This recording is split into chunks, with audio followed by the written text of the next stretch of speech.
MSSD BARM at your service. Magandang umaga, Kabangsamoro. Tuloy-tuloy ang mga hakbang ng Ministry of Social Services and Development tungo sa pagiging isang ganap na digitalized ministry. Sa kasalukuyan, mayroong 10 operational information systems ang MSSD na tumutulong upang maging mas episyente ang paghahatid ng serbisyo sa Bangsamoro. Noong Mayo 6 hanggang 7, 2025, nagtipon ang mga executive officials, division heads, information technology experts, program focal persons at project development officers mula sa MSSD Regional Office at mga nationally funded projects upang buuin ang Information Systems Strategic Plan o ISSP.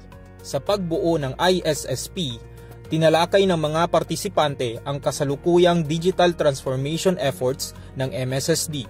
Gayon din ang mga gaps at bottlenecks na kailangang matugunan upang mas mapabuti ang proseso.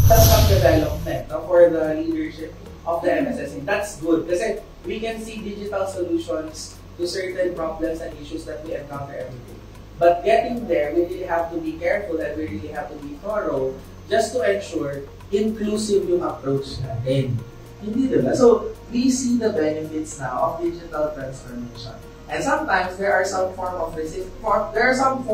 of resistance, and part of us getting there is to ensure that they are part of the dialogue also. We can take note po of the different proposed innovations. We want to get there, but in getting there, let's ensure that all the governance pillars of the MSSD are ready as well. Okay, so after that po is yung ISSP natin, reflective and aligned siya doon sa current capacities natin, and we would be able to plan accordingly, no? To ensure that by 2028, no, yung gusto yung end goal natin, kung ano man yung mga wishlist natin ngayon, they really become the reality of the MSSD.